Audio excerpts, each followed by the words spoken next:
wasted land. But most of all, I remember the road warrior, the man we called Max.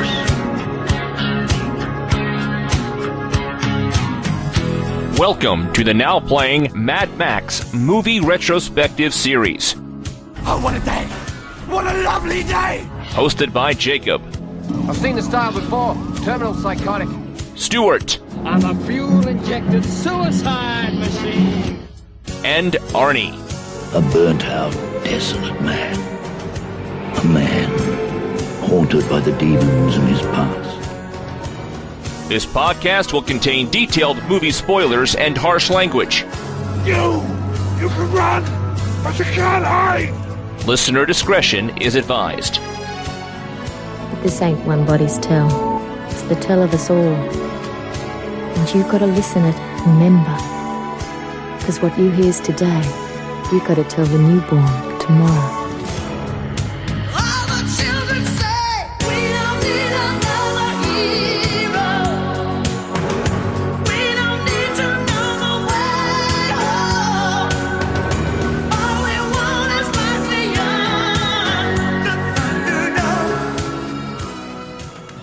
Today we're discussing Mad Max, Fury Road, starring Tom Hardy, Charlize Theron, Nicholas Hoult, Hugh Keys Byrne, Rosie Huntington Whiteley, Riley Keough, Zoe Kravitz, Abby Lee, directed by George Miller. My name is Arnie. My world is podcasting and movies. Stuart in LA. I live, I die, I live again to podcast in Valhalla. This is Jakob. Mad Max Fury Road. Been so long for Max, and this film took so long to come out. I came in with the absolute lowest of expectations, honestly. We did this retrospective. I was happy to talk The Road Warrior. I was happy to revisit Thunderdome. But come on, this thing had troubled production all over it, right? I mean, it was shot over 3 years ago, spent a whole lot of time in editing and reshoots.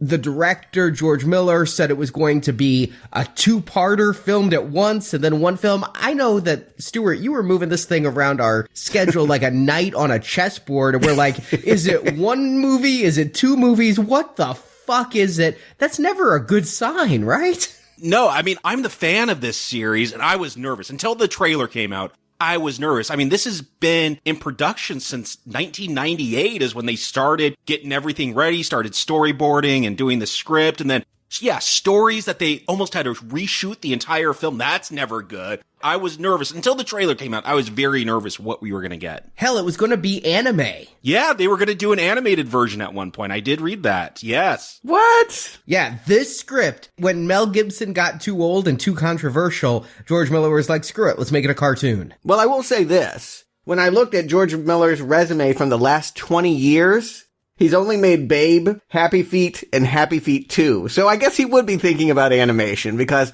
basically that's all he really had been doing at this point. This is 70-year-old man directing a $150 million movie in the African desert with actors that allegedly hated each other. Yeah, it did have all the makings of a problem picture. It's kind of a marvel that it even got released. Yeah, I mean, things that were almost comical that delayed the production. I mean, I guess maybe comical is not the right word, but the economy collapsed, which means the dollar got real weak against the Australian dollar, so they had to stop production. And then they go to shoot in Australia in the desert where it hasn't rained for decades, and all of a sudden it starts raining, and it blooms with wildflower, so it's not the right look. They're going to shoot over by Iraq, and the war breaks out there. So they can't film there. I mean, so much went wrong with this. Mel Gibson called a cop sugar tits. Yeah. Yeah, I mean, Mel Gibson, way back in 98, 17 years ago, he was going to be in this, and then he had his breakdown. Yeah, I think that they would have made it with him all the way up until that point. Even if he had aged as poorly as I think he's aged, they would have made this movie with Mad Max, the original, if he hadn't gone Mad Max on that lady cop. And his girlfriend. And the Jews. Anyone else? Maybe the homosexuals. Yeah, all right. So the guy's toxic. Anyone not Catholic, basically. Yeah, exactly. The guy's toxic. That was a sign of encouragement. Quite honestly, I didn't have a lot invested in the series because obviously I hadn't seen any of them before. I wasn't a fan or an enemy. Not having Mel there, having Tom Hardy, a character actor I liked, this seemed encouraging. Yeah, it largely was just, I didn't know whether we were going to build up to this film or whether we were going to wait further down the road for another movie that may or may never come. We'll see. It depends on how much money they make back on this gargantuan effort. Tom Hardy signed for 4. Well, I'm sure that he'll come back, but will they have $150 million to make this again? Will 73-year-old George Miller be able to still do this? Well, I'll say this. This movie took so long that while they were working on this film, they finished a screenplay for another film and a treatment for a third. So they have ideas ready to go. I think it's a matter if this makes money or not. And see how funny, I thought that basically every idea they had for a trilogy, they just decided in the end to stick in this film. Because let me say, is jam-packed. Yeah, enough for a whole movie universe. Yeah, well, the way they did this, too, I mean, there's been people saying, oh, we didn't have a script. There was a script. They didn't start out with one, though. They storyboarded this entire film first, and whenever they felt they needed dialogue, they'd write it in the margins. They brought in a comic book writer, Brendan McCarthy, who, I think he's from the UK. He's done a lot of 2000 AD stuff. Some real trippy stuff that I've read of his, like Saucer of Zilk, just very psychedelic. But they sat down and just started storyboarding the film. 3,500 storyboard panels, and then they went back and created a script out of that, and they said a lot of the times, oh, yeah, let's just refer to these storyboards for whatever scene this is. We're not going to write it out. That's hysterical, because for listeners who don't know, the standard is when writing a screenplay, each page is 1 minute. So if you're watching a 90-minute film, that would be a 90-page screenplay. This is a 120-minute film, and I'm guessing, thinking that they started with a screenplay, 20 pages? 22 pages, and just a lot of action scene here, because not a lot of talking, a hell of a lot of visuals. This is going to be a totally different type of review for us, because we normally go through the plot. Here, what the fuck is the plot? I think you said it on Maniac, the original Maniac, Arnie. We could talk about this film a lot, and we're not going to be spoiling anything. I really do feel that. This is not about the dialogue that's going to happen. It's about the visuals. Well then, Arnie, why don't you go ahead and give it to him? I imagine this will be the shortest plot summary in Now Playing history. Mad Max Fury Road is a 2-hour chase as Max, played by Tom Hardy, and one-armed badass driver Imperator Furiosa, played by Charlize Theron, try to rescue 5 pregnant women from their sexual slavery to warlord ruler Immortan Joe. The chase involves several different warrior clans, and eventually one of Joe's war boys, Nux, played by Nicholas Hoult, joins Max's side. More chases ensue as Furiosa tries to lead everyone to the Green Place, which was her birthplace. But when they arrive, they find her clan is mostly dead and the Green Place is no more, turned into a toxic swamp. So Max suggests Furiosa and her group return to the unguarded Citadel, now unguarded as every troop is in pursuit of the women, and take over. So they turn around, race back, kill Joe along the way, though Nux has to sacrifice himself during the ride, and returning triumphant to the Citadel, Furiosa and the women are hailed as the new rulers, and they turn on the water for all to drink while Max fades away into the crowd and credits roll. So that is it. I mean, really, this movie takes almost no time getting started. It starts, and within 30 seconds of a blood-soaked, rusted Warner Brothers logo, a chase begins, and it will stop about 2 hours later. But I have to ask right away, our introduction to Tom Hardy as Max. We see his car, we see him standing there. Is he taking a piss? No, I think he's looking over the land where he's going to drive. He's listening. I mean, we'll see. There's people chasing him, and he jumps as soon as he hears them coming. I didn't take it he was taking a piss. He is going to get himself a meal, though. I do love the reveal. This lizard walks up, it turns, you see its 2 heads. And then Tom Hardy steps on it and eats it. I don't know, for me, this speaks so much to the character. We've talked a lot about Max and how he's not much of a character, and I do feel like, yeah, Max, he's not going to be a whole lot of character here, but this is a different version. This one is more grizzled. This one, whether this is a reboot or a sequel, it's kind of both. But it is a Max that is even more withdrawn than we've seen in the other films. You know, I'm guessing Hardy knew his lines before he ever showed up for the first day of set. I think he has maybe 12 words in this, and a lot of variations on grunts. But he does say a lot here in the voiceover. I do feel like he'll introduce himself to the audience. He'll never give his name out to anyone that he meets. But, you know, he does in voiceover say, my name is Max, And he does talk about madness. Is the world mad or is he mad?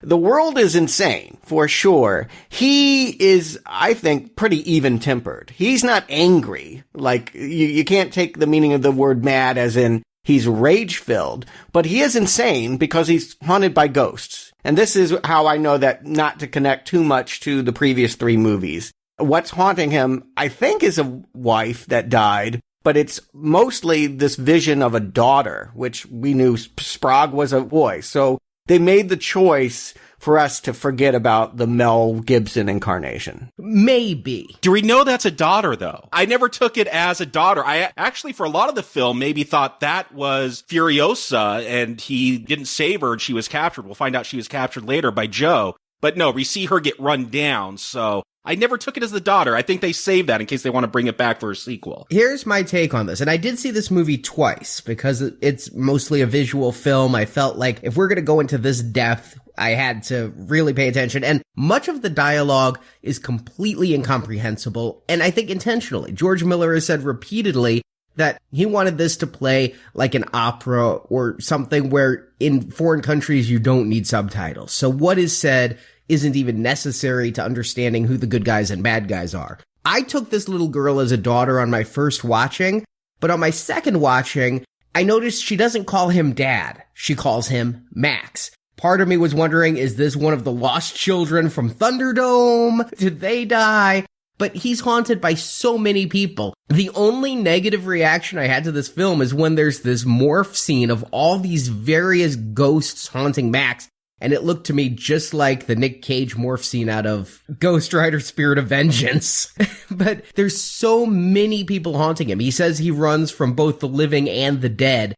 So this could be just another dead person. It doesn't have to be little Sprague, or it could be a retcon.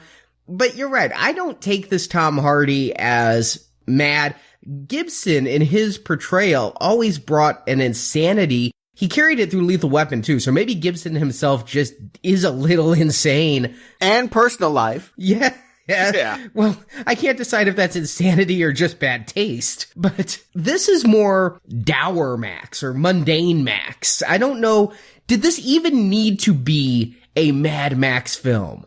Or could this have been a totally new series started by George Miller? Is the Mad Max name worth anything beyond a cult hit 30 years since the last installment? And is this really the same character? I don't see the sense of continuity that I saw as, say, between Sean Connery and Timothy Dalton. I think this is the same character. To me, if this wasn't a Mad Max film, well, if I saw that trailer, I'd still probably want to see it. But the fact that this was a Mad Max film had an appeal to me as one of those cult followers, one of those people that really enjoyed those old films.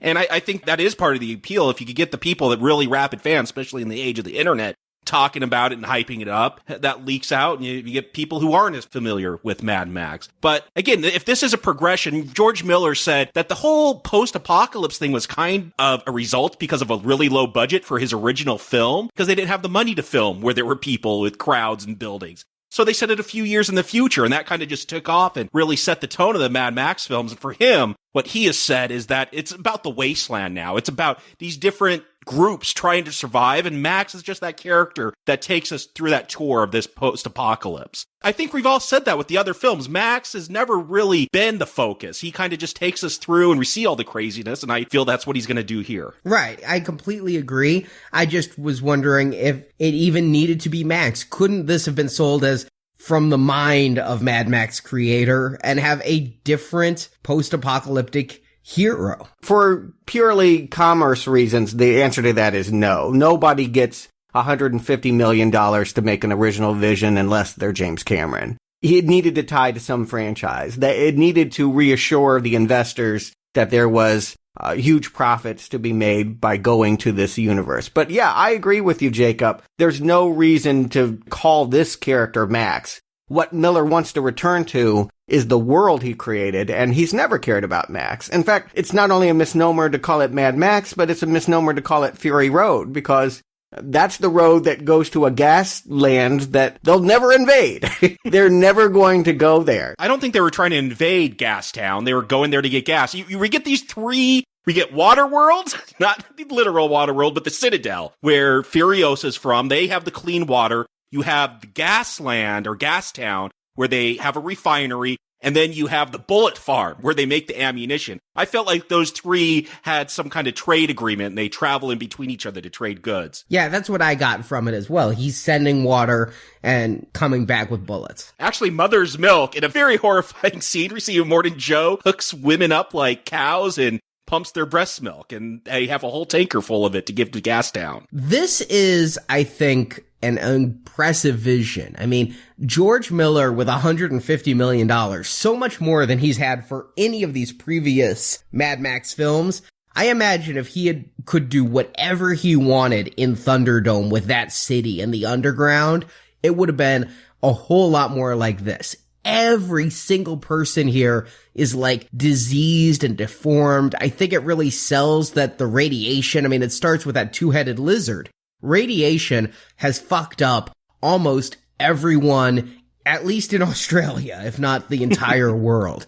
So many people are missing limbs or just have huge tumors growing out of them, scarred, wrecked, and to the point that, yeah, these obese women are cows now. They have pumps hooked up to them, constantly pouring out mother's milk for them to drink. It's grotesque, yet I suppose functional. Yeah, let's talk about Citadel, because that's the first place that Max is going to go. He tries to escape and is caught relatively easy by the war boys, and they take to, I think, indoctrinating him into their clan.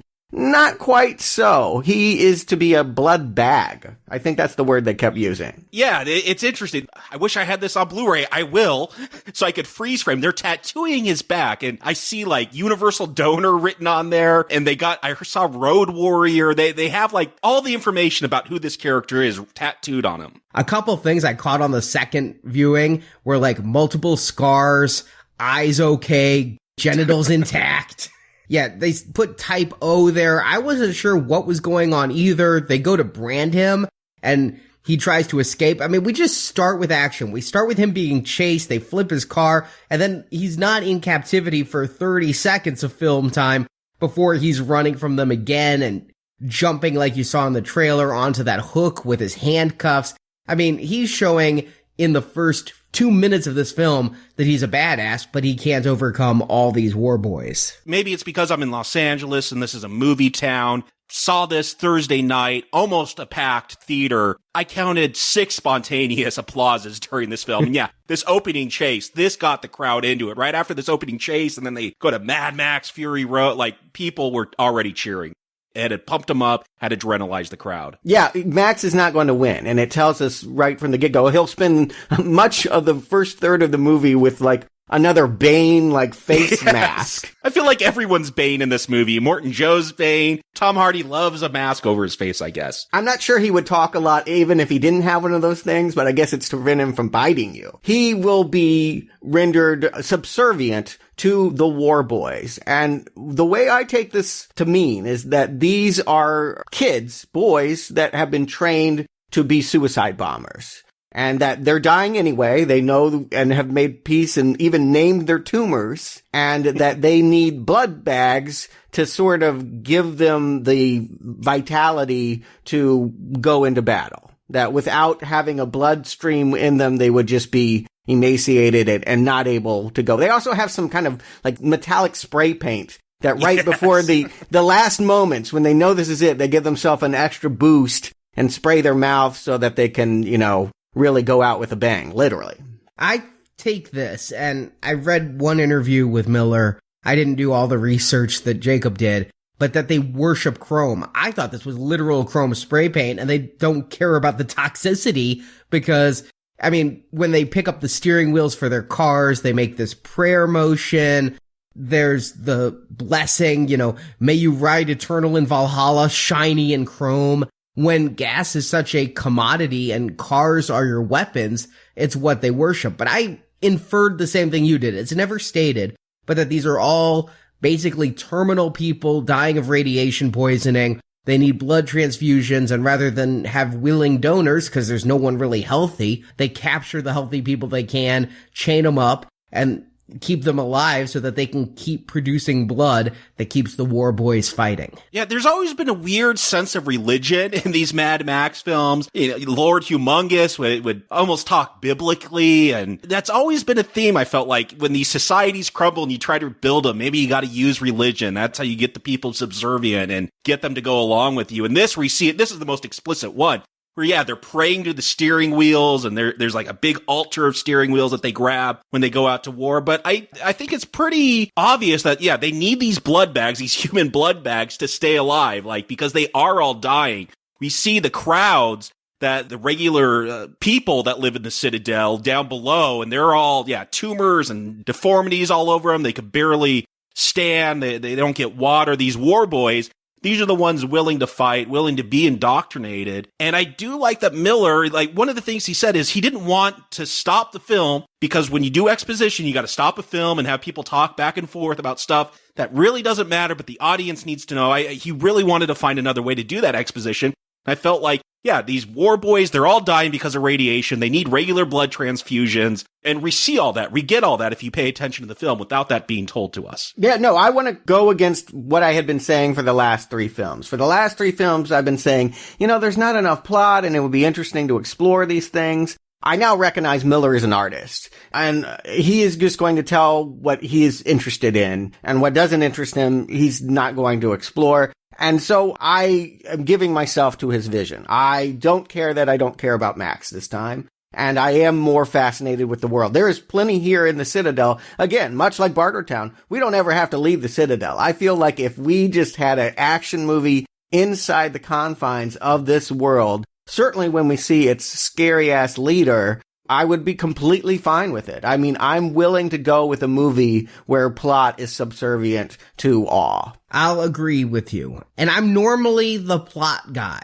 but that's what I was saying at the start of this podcast, is that this is a different type of film where it's all about the visuals. And it's a risky move to make, because if you're going to say that you're going to base 100% of your film just on the visuals, and it's going to be really a art film. I mean, that's the only way I can look at this, is as an artistic expression, yet because that art is of violent car wrecks, it's going to appeal to the masses more than other types. You're playing one hand and you're putting it all in on that one hand. You've got to be solid in what you're doing. I'm wondering, we still have time, we're not done yet, for Arnie to throw out the artistic douchebaggery comment, because, yeah, I feel like Miller, he is approaching this as an artist, and how is this, you know, taking this action film, except that it's, yeah, like you said, Arnie, it's an action film, and it's going to appeal more to the masses, but how is taking an action film, and I'm just going to base it on visuals, I'm just a mosaic of visual and sound, and that's all it's going to be. How is that different than, oh, I'm going to film the same cast over a 12-year period and tell a story? Or I'm going to use some motion picture tricks to make a film like Birdman look like all one long take. I mean, those are all artistic endeavors. Because of their subject matter, people see those, I think, as art films. Here, they're going to see it as an action film. But I think Miller, yeah, he is an artist, and he is doing something with what would be a lowbrow film and raising it up with his artistic vision. Yeah, this is the important thing to realize, and this is why something like this will never make as much money as Fast and the Furious, which is sad to me. Very sad. But Fast and the Furious sells a fantasy. You want to be in those muscle cars. You want to be with those women or with those guys. It's sexy. It sells speed as something that you can be a part of. This movie presents all the same car chases and wrecks and carnage, but it presents it in a context that is mortifying. That, I mean, yes, where women are subservient, where there are no people of color, where everyone is covered in tumors and dying. It is the opposite of sexy. And so while I do see that this has a lot that's going to appeal to people from a visual standpoint, a lot of people aren't going to want to go here. A lot of people are not going to want to spend too much time in the Citadel. I'm very intrigued. Like I said, when we see their leader, it's fantastic. Not the least of which because it's Toe Cutter again. Yes. Also about 70 years old, returning to this world. Yeah, his body is like pizza dough. I mean, his intro here is fantastic. Like, he can barely pull it together. He is so close to death. He's on a ventilator that they turn into a smile. Yeah, using horse teeth. Is it a smile, or is it like I took it as just a vicious baring of teeth, and his breath mask is so pointed, it's almost like a vicious beak. Yeah, everything about this costume is to make him look tougher than he is. When you see that doughy skin, we all know that mask from the trailers. What they also, they put on this like clear body arm with muscles molded into it and like war military pins put onto it to make him look tougher. Yeah, everything here is about an illusion. Yeah, you wonder what he was like in his prime. You get the sense that this is an old man still trying to do it and being propped up, like probably going to like Cher in Vegas or something like that. You're just seeing a lot of work going into keeping this artifact doing what it used to do so well. I'm just wondering how he's impregnating 5 gorgeous women. Is it artificial insemination? Is he still very sexually active? I don't really want to think of it, but I will say that I did wonder the first time I saw this movie, knowing that George Miller wanted to make the humongous Goose from that first film, right? I had to wonder if this guy was Toe Cutter from the first film, maybe not as dead as we thought, or was he Goose come back because he's hidden behind a mask, because his body is so deformed and full of burns and scars and tumors. I wondered if there would be, this was my first time watching when I thought there might be a plot that would have twists and story and characters, that he might be someone from Max's past. But no, he's yet another evil warlord, the 4th in 4 films here. And once I realized that, I was okay with it. But I did have my suspicions, given that they never show us his face in the early scenes, or ever in the film until it's ripped apart. And he's evil because he hoards water. I mean, to be clear, it's not because he's old and scary looking, although that usually telegraphs you're evil. It's because he lives this posh life in a penthouse. He's got honeys in vaults and babies in pools of water, and he every now and then will just dribble out to the dying people below, like 30 seconds of a water stream and say, hey, don't get addicted to this. Not the most efficient choice of water distribution. I'm kind of glad that my municipality doesn't just throw it on the ground and hope I get a bucket. I'm glad there's pipes so it's less wasted. But he's an evil warlord. I think this tells us he's a despot. He's living up just like in Thunderdome. He's living above the people in a raised city as Tina Turner did. And his groundlings are below, just begging for the scraps that he throws off. In Thunderdome, it was Tina who provided the electricity thanks to Master Blaster. Here, this guy pumps up, I love that they call it Aqua Cola, that he can then basically patent, trademark, and control distribution of. Yeah, it's a fantastic idea of commerce and how you control people. It's very simple. And it's very effective. And because it's done with $150 million, it is the most staggering vision Miller has yet presented. I will say this is one of my few disappointments with this film, is the villains have always been the best part. Toe Cutter, probably my favorite. Anti-Entity, Tina Turner. I just call her Tina Turner. I don't even call her by her name when I talk about that film. She's great. Lord Humongous is great. I feel like Immortan Joe is so old and decrepit. Like, he's got a scary look. I'd never get a real performance from him, which was a bit of a letdown. Like, I love the Citadel. I love everything around him. As far as his performance and just him being a villain outside of this world he has set up, that was a little bit of a disappointment because I have loved these villains so much. Here, we're going to see him growling a lot and looking tough in a car, but not much more. I disagree. I think he is perhaps the best villain of the whole series. I really do. I thought that it was going to go the way you just kind of described your feelings were. Like, this emperor has no clothes kind of thing. I mean, he's being helped out of a chair. It seems like he can barely walk in the early scenes. He's wearing a plastic see-through shirt that my envision is it's keeping his insides from spilling out. It's like a second skin, like almost a plastic bubble. And I'm like, I didn't want that. I didn't want the city to be ruled by a cripple and see Mad Max have to overcome and probably kill a cripple. That's not the case after this scene. He's out there. He's driving the cars. He's standing up. Is he good in a fist fight? No. But he is completely evil. And he's also a little bit complex. I mean, he has these women. They're called breeders, but at other times they're called his wives. Does he care for them? Is he using them just for offspring? He wants them alive. They're probably pregnant. He puts chastity belts on them with very serrated edges around the vaginas lest any other man get an idea. But I think he's the most complex villain we've had since at least the original Mad Max. And I think I think this is a greatest hits tour. I think we get them all. I think he's Toe Cutter in Tina Turner's wig. We also get Lord Humongous. He's got this son. I think it's a biological son, this muscle man. Yes. Who seems very much like Lord Humongous. He's called Rictus Erectus. So yeah, if you weren't thinking about sex already, A lot of people in this movie are Joe's kids. I didn't catch this till the second watching, but the little person who's watching the telescope and is really deformed, he's another one of his sons. Master, as I called him.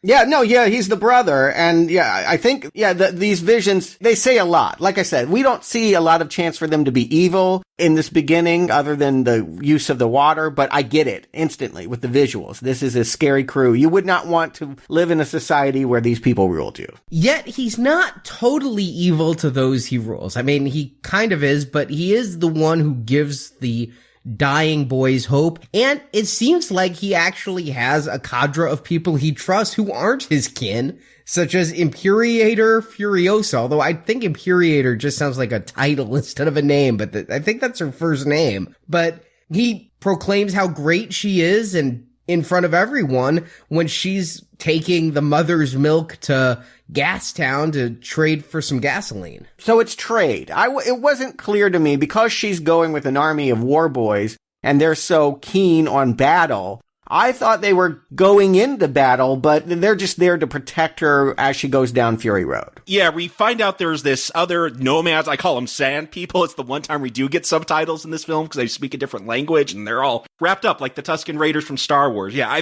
that's who they're protecting this convoy from. So they got to take some warriors out because, again, it is the post-apocalypse. Things aren't all peaceful. I'd like to point out we're about 15 minutes into this film when this drive down Fury Road begins. I'm guessing it's trade because she's taking a truck full of stuff. And yeah, they're very friendly. I also get that Joe rules over both the Bullet Farm and Gastown because when the time comes, they do his bidding, even though there's some accountant there from Gastown just talking about how stupid it is to spend so much resources going after his wives. I just took it as a trade agreement. Like, if I don't have my breeders, you're not going to get your mother's milk. It was that kind of setup. I took it like these were the rulers from all three of these towns. Okay, so Gasland is the people eater. We'll see later, the guy with the fucked up feet. Yes, and no nose. No nose. Okay, he is the Gasland guy. I wish that had been established early. Like I said, I thought because of we're in a Mad Max movie and because of Road Warrior, we see an oil refinery in the distance. She's going in for battle, that we're going to get a really spectacular raid, attack, a busting in of this facility. But what you're describing makes more sense. This is basically just bartering and that, yeah, Joe rules all of this in the end. He is put his face on everybody. You know, everyone wears his face as a brand. Furiosa has it on the back of her neck. I think they're all his children. I do think that is the way to think of it, but they're not all biologically his children. He has gone through the wasteland and everyone that he collected, he turned into a war boy or a subservient for himself. But now that he's dying and now that there seems to be no new people, it's important to reproduce or humanity dies. This is the last gasp of humanity, or at least in Australia. Is it that he's trying to ensure the survival of the species? Because he's a bad guy, I took this as vanity. He wanted a perfect son. Not just a perfect child, a perfect son who could rule when he's dead. And yeah, he's obviously falling apart, so he's in a hurry.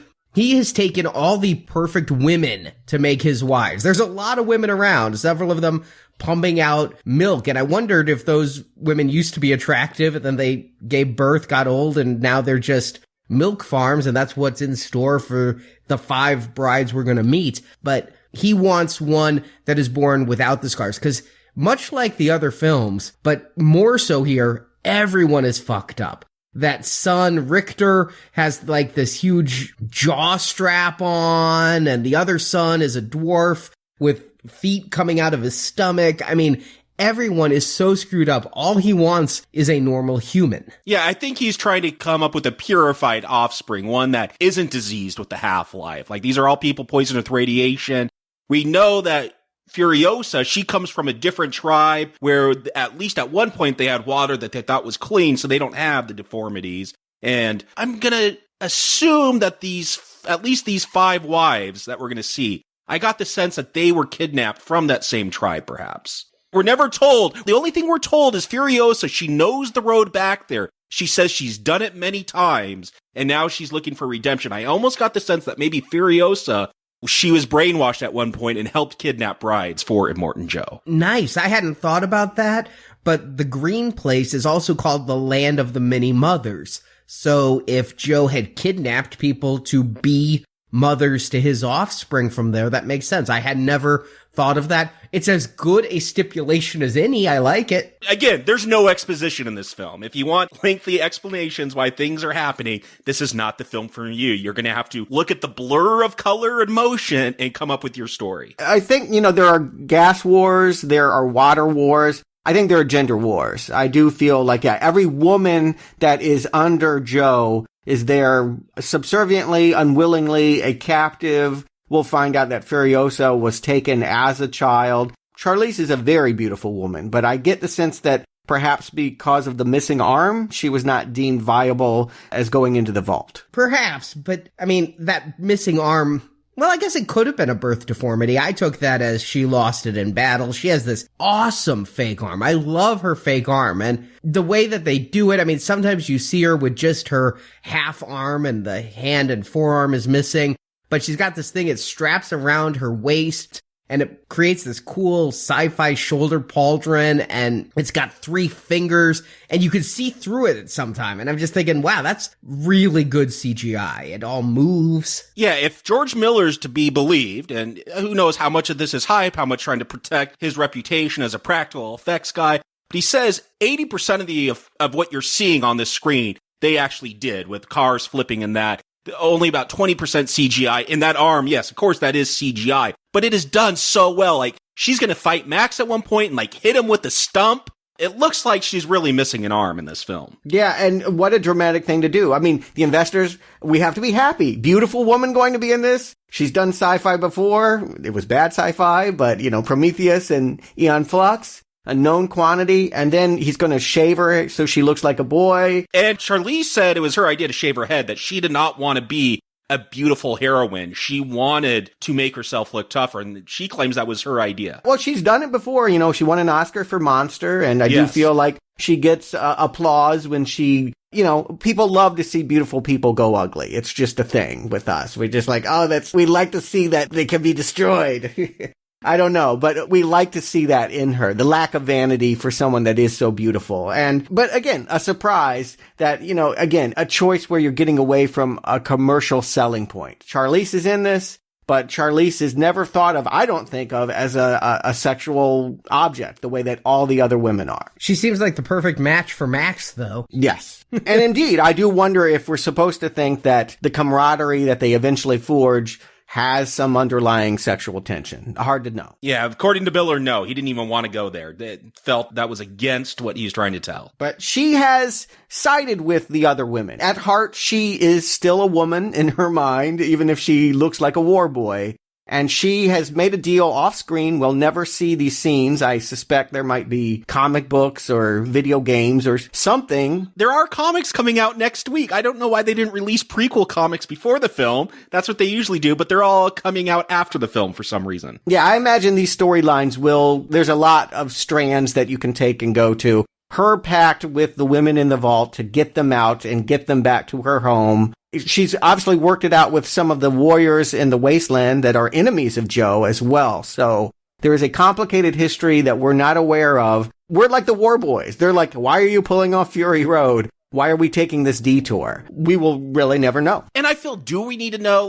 That is one of the difficult things with writing. Where do you start a story? Where do you end a story? Yeah, we could have got a half hour of her sneaking the 5 wives into the truck. Well, no, if you want empathy with these characters by and large, if you want to create characters that people relate to, then yes, that's exactly what you do, is you give us the half an hour of the people in their daily lives. They're sex slaves. I don't know if I need a half hour of that to empathize with them. No, I'm not talking about the sex slaves. I'm specifically talking about Furiosa and Max. You could give us the half an hour like we kind of had in Thunderdome to see what that city is like. Because it is such an extreme situation of sex slavery, You can take that presumed empathy, but presumed empathy is a dangerous and bad writing trick. Yes, all the pro-sex slave people will be upset and won't empathize. Too bad for them. Exactly. But that means I empathize with the sex slaves. I empathize with their situation. I'm rooting for Furiosa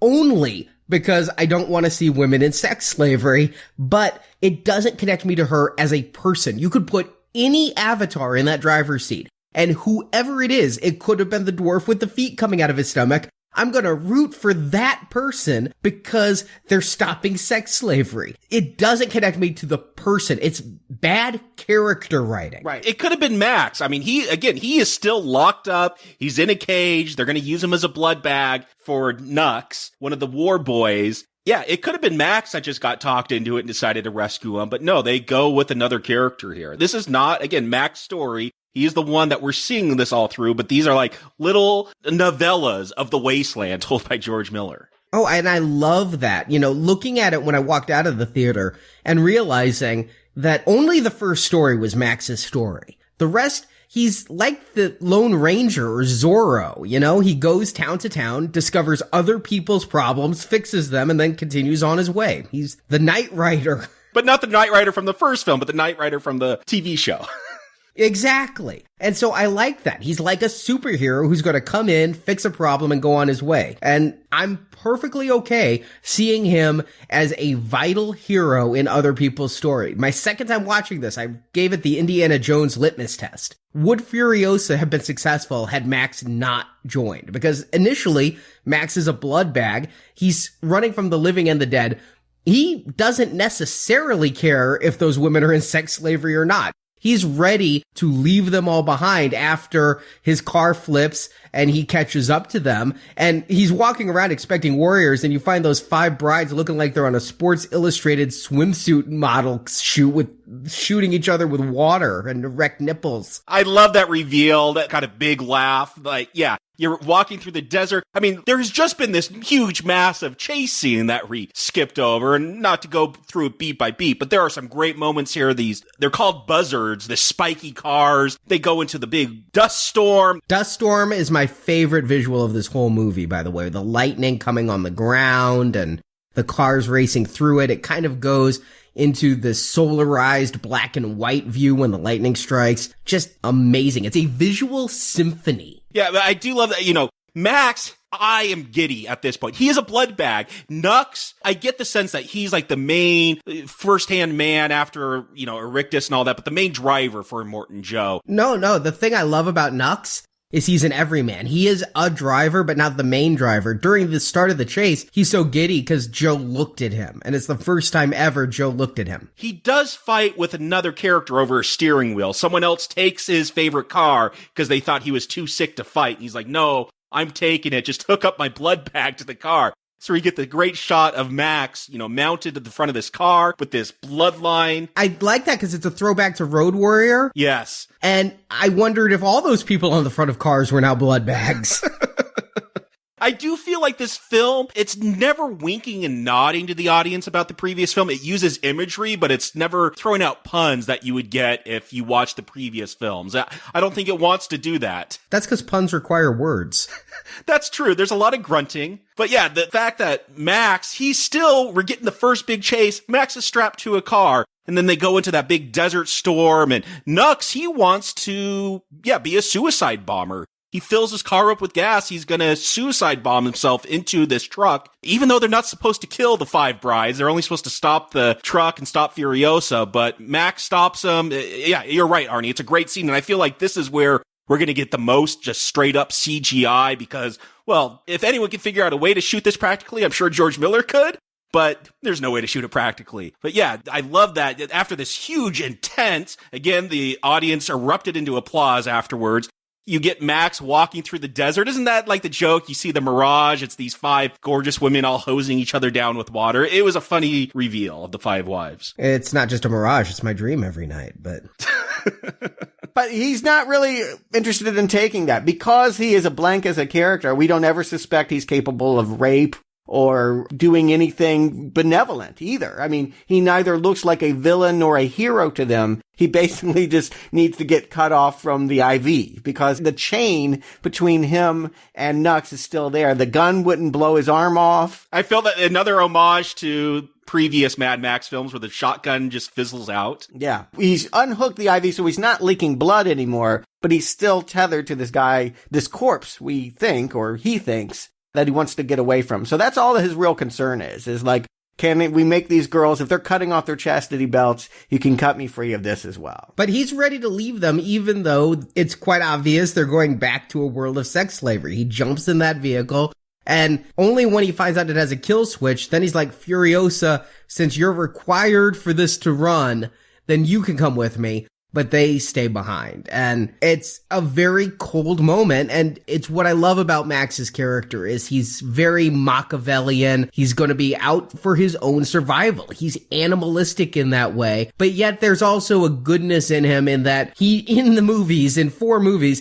he never actually lets any good people get fucked over. He'll go out of his way eventually to save them once he knows they're on his side. Yeah, and that is the limited character arc you're going to get here. At the beginning, he says, and in the trailer it says, I've been reduced to a single instinct, survival, and that's what we're going to see here at the beginning. He just wants to get out of there. He sense that Miller is almost embarrassed to think about heroes, that he just doesn't believe in it. What he loves is craziness, and that's what he captures. You know, with every chase scene, with every visual, with every power structure, he captures a world gone mad. The idea of coming up with a hero to fix that, not his bag. He can't imagine that. And so Mad Max is as close to that as he can get.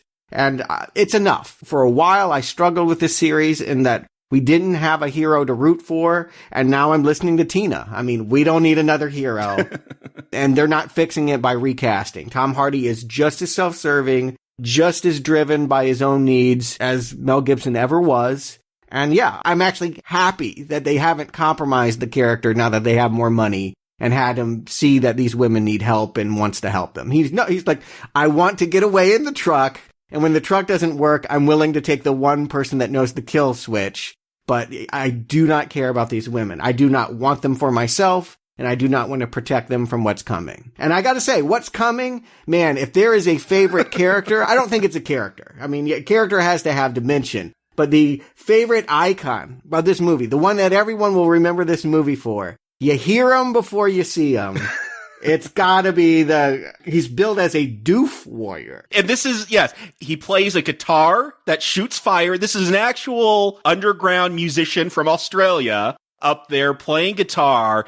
Come on, Stuart and I, we hated the score for the first and second film. I kind of like the third one for most of it. This is the best score. I've already purchased it. I've got it on the Warboy themed vinyl where it's white with silver inlay, like the spray paint they use. Oh, yeah, hipster. As soon as I heard the soundtrack, I had to get it. But just the idea that they're going to take into battle is very impractical. They've got a row of amps and this guy tethered to it. With drummers mounted on the back. Yeah, 6 drummers. Oh, and this guy, he's the most deformed of them all. He almost looks like a Cenobite from one of the later, cheaper Hellraiser films with his pulled back face and teeth. And he's on bungee cords, so he could like leap around on the moving truck. And I agree with you, Jacob. It's an average score, honestly, in my mind, except when the guitarist comes. And the way it plays, the guitar is only in the score when that guitarist is in frame or nearby. Yeah, it's a warning sound. You could hear it like far off, and you're like, oh, they're coming. Yeah, and it makes it seem like it's an actual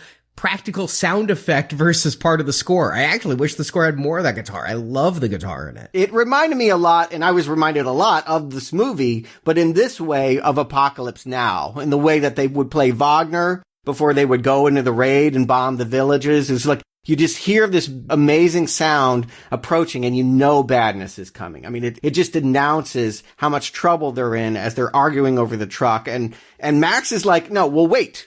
I'll wait you out. I love this power dynamic that they got going here. And I love Doof Warrior. I want to say, Arnie, I loved him so much. I went and did some research, and this actor says that his backstory explains that face. It isn't a mutation. He apparently had a mother character that was beheaded, and he now, like Leatherface, wears her flesh over his while he plays. Yeah, you don't see it until the very end of the film where that hood comes off, but it's quite a reveal. And I just love his pose and the way he's like rocking out. I didn't know if it was a real guitarist. I kind of suspected it was, or if it was just like a acrobat or someone who just could do the great body movements, but it's such an extreme pose. And yeah, Gene Simmons, eat your heart out, because that guitar, the way it just is a flamethrower on the end. And I saw this movie in 3D both times. It's actually worth seeing despite being a post-conversion job. The depth is really good. But late in the movie, when that guitar bungees out in your face and then flies back, it's amazing. Ah, okay. That's why he's on a bungee cord, because he doesn't really need to be. I guess he needs to be tethered because they're really rocking around. It's George Miller. It all has to be crazy people eater who I assume runs Gastown. And I assume eats people? Yeah. He's got that brass nose. We'll see later he has like elephantitis. But what I didn't notice at first, but later, he's got his shirt cut out around his nipples and they're changed together. At one point, he's like rubbing his nipples as he's talking to Immortan Joe. This is just George Miller. I don't know what kind of freaky stuff he's into, but this has been his vision since early on, just this extremism that attracted me to the original films as a young kid. And he has, as a 70-year-old man, has not let up. I imagine he throws a great party. Isn't this like a triumph of like both patience and celebration of old age? Like normally we think of going over the hill and filmmakers' later films. Yeah, we think of Spielberg and Lucas and, I gotta make these kids for my grandkids now. No, not George Miller. Screw his grandkids. He's gonna do what he wants. Yeah, I mean, this is not a man that is like going back to an old thing that used to work for him and redoing it. It is a man that has waited, bided his time. For years, he was not allowed to make this movie, and he made every second of that count by planning and having the elaborate detail of his world. It is like art. I mean, it is like art in the way that we just want to experience the depravity of this circumstance. I just want to be enveloped into the world. I really don't care about a plot, honestly. I'm going to detract from George Miller a little bit and say that you're kind of ascribing to the auteur theory of this. I don't know how much of this was Miller's vision and how much of this was Miller having great inventive makeup people, set directors, all of this. Who knows how much happened? What I do know is that so much of this film was reshot, and when they went into editing, they had almost 700 hours of footage. He handed it to his wife, who's not an action movie editor, to say, edit this, because you're the only person who can actually make sense out of this. It is a hell of a collaborative effort that I think created this. But I can't say that he took this 20 years and went, okay, I'm going to do this and this and this, because it was a chaotic production. The fact that this gorgeous vision came out of that chaos actually makes me think it might be in spite of Miller instead of because of him. No. Let's be clear. Everything is here because of Miller. Nothing got done that he didn't want to be. Everything. I asked a director one time, like, what is your job? And he says, because sometimes they get credit, exactly as you say, for things that they didn't come up, for the artisans that come up with it. I allowed it to be. That is what he does. Everything that is here met his standard for what he wanted in this world. So whether he thought up the idea of a guitar hero on bungee cords hanging from amps or not, it is a part of his vision. And I believe by taking the amount of time that it did, rather than rushing this thing out 2 years after Thunderdome, we have an exceedingly more impressive and elaborate vision because of it. I do feel like, it's the Peter Jackson with the Lord of the Rings camp at directing where, you've got like 4 additional second and third unit directors. You got a whole studio making costumes. You're a manager. And he was a good manager here, giving people the freedom to come up with ideas and approving things. This is a collaborative work, but I think George Miller gets the credit. He's the one that pulls everything together here. I gotta think, because this is so much like the previous Mad Max films as far as the aesthetic, but so much more extreme. Yes. That, this is Miller's involvement. Yeah, and I get the sense that because he's 70 years old, he realizes I may never get this opportunity again, so we're going all in. Maybe there'll be a sequel to this movie, but I may not even be alive to do it. So I'm going to do all my ideas in this movie. This movie feels like excess. It feels like a whole career retrospective in 1 2-hour lump. I'm always down on like baby boomers and taking our social security money. And yeah, I know he's Australian. He's taking Australian Generation X's social security money. But this makes me like, oh, okay. The baby boom generation, at least they created George Miller. At least like here is an old guy that is doing something amazing. George Miller, he gives me hope of getting to old age and still being able to keep that edge. Admittedly, that I'll agree with, is that being 70 years old, being able to be out there in the desert shooting this, whatever happened. And yeah, I'm not going to point a gun at the man's head and say he's shit and this is in spite of him. And you're right. He allowed this to happen. He filmed the guitar coming out in the face. He filmed it the way it was. And it's so frantic. The other thing is he micromanaged the edit. This film has a stuttery look, and I did look this up. Very little of this film is actually running at 24 frames a second. He sped it up or he slowed it down. If you couldn't see it well enough, he slowed it down. If you could see it too well, he sped it up so you couldn't see it very well. So he did have a lot of control, but I just don't want to give him all the credit given that there's so much going on here. No one man could do it all. I don't want to give anybody all credit on a collaborative thing such as filmmaking. But yes, looking at this through auteur theory, this is an artist that we have seen him do this in smaller scale, who has finally gotten that big mural to paint. I mean, that is what's so exciting is I've watched those other Mad Max movies and they had great things going on them, but they were a small canvas. And now it is amazing to see how much he can cover here in 2 hours. Yeah, the fact that I was totally blown away by what you said, Arnie, when he filmed this at various speeds and then, yeah, he wanted it to control even like how much of this can you understand by slowing and speeding things up. This is why, yes, this has probably the same amount of explosions as a Transformer movie. That's why this is a work of art, though, and that isn't. Like, this is a director that approaches explosions as a painting, and how can I convey something about that to the audience? Not only that, but he doesn't care whether you enjoy it or not. I mean, so much about Hollywood entertainment is about sucking your dick. I mean, it's about saying, oh, this is going to make you feel so good. Miller doesn't want you to feel good. Miller wants you to come to him and see what he sees. And that's why it's staggering. But he does want you adrenalized. He is creating action films for that purpose. Sure. And I think of 70s movies as being dramas that used action to make drama more exciting. And I think of 90s and 2000 movies as action as about sending you into some kind of roller coaster high. And I think this film definitely is going for that and accomplishes it. But I think that's intent is to give you that roller coaster high. That the roller coaster metaphor is very apt here because there's so little story and it's all about going fast and moving. Most of the conversations, what little there are, happen on moving vehicles. It is so rare. It is the transition between acts. I paid attention the second time. The film is broken into 4 30-minute short stories, and every 30 minutes you get a talking scene that's going to set up what the next chase is, and that's it. Yeah, but at no place that we go, even the next place. We're going to get to the green world next. We don't know it. They don't know it yet. It's a marsh. It's not green at all, but it does have water, and they get stuck in the mud. There's no place that we're going to go that's pleasant. There's no place that anyone would want to fantasize themselves being in. And I think that's the important distinction here, is that this is a world gone to shit, and at no point does it feel like Pandora. They should have just found Sydney with the kids. I don't want to live there, but I do want to spend time there. I wish we got to spend just a few seconds more in this marsh. Like, again, another great action piece. This is the one time the film where the action is pretty much slowed down because the cars can't move. You get the bullet farmer. He's on this, like, the top is a car on tank wheels. He's able to go out on the bog and not get sunk like the rest of the cars have. He pulls a tooth out and sticks it in a gun.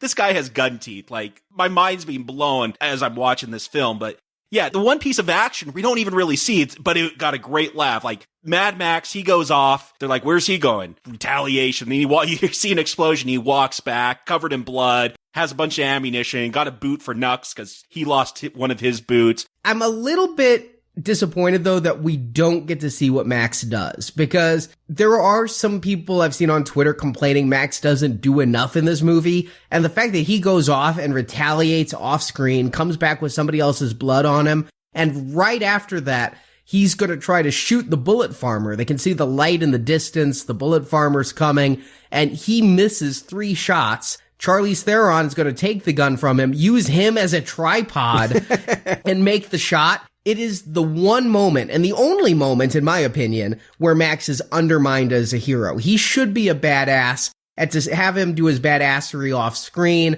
it shows where Miller's interest is. The fact that the next film, he intends to call it Mad Max Furiosa, says a lot. Yeah, she's the hero. This is actually, by the end of it, I realize, as misogynistic as some of these visuals feel like, it really is about a celebration of women over men in the end. And that may upset people. It is sneaky in that way. Keep in mind also, not only is his vengeance off screen, but he's run over one of the girls. The pregnant one, the one that was just about to give birth, the favored one, Splendid. The one who was in a Transformers movie. Yeah, Transformers 3, the Megan Fox replacement will have to be replaced in future Mad Max movies because she went under a wheel. And I mean, that was a telling moment. In that, I mean, not only does she get run over and it's not Max's fault, but he doesn't go back for her and he doesn't fix the situation. She was dead. I mean, there was nothing to go back for but meat. No, she isn't dead. Well, no, we find out she's still alive. They ask Max, are you sure she's dead? And he's like, yeah, she's dead. We're not going back for her.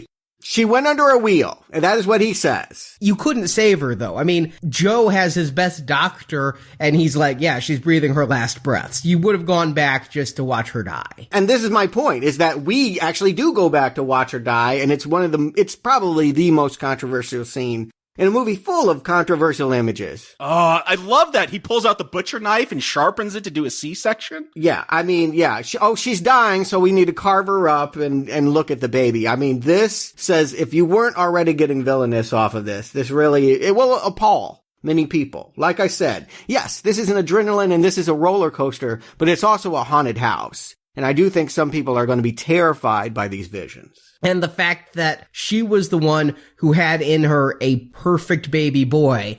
I thought she was going into labor because at times she's grabbing her stomach, she's grunting, but I'm going to call him a doctor, though I'm not really sure, maybe a butcher, says is if it had gestated another month, you would have had a human. Yeah, no, I guess it's a tragedy for Joe.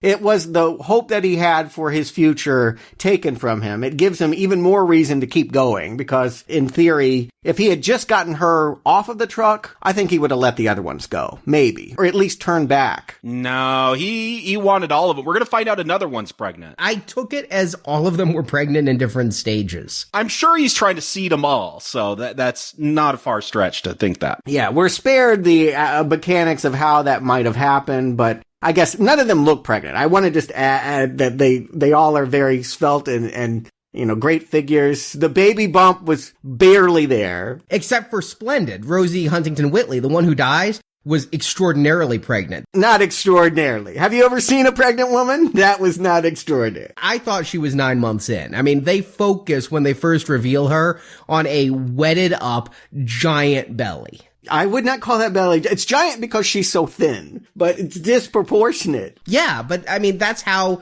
Hollywood women look when pregnant. When you get a supermodel and impregnate them, yeah, that's a big belly. I shall attempt this to find out the truth of it then. But my point is, for bringing this up is, yes, it's made Joe even more reason to go after Max to the death. And it's made Max, again, look like he's not accomplishing whatever he might have to be trying to do. Max is only really trying to get away, and at the right point, he will leave all of this behind. I can imagine that it is frustrating for audience members. If I had not seen that character trait in 3 previous movies, I probably would be angry too. But at this point, I feel like I know Max, and I wouldn't expect anything else from him. And this is the time when Nux changes sides too. Well, he's been hiding in the back. He failed. I do love his failure. He gets that face-to-face with the Morton Joe, says, send me, I'll get the wives. They throw him up on the truck. He's still got that chain connected to him, so he trips and falls and totally fails.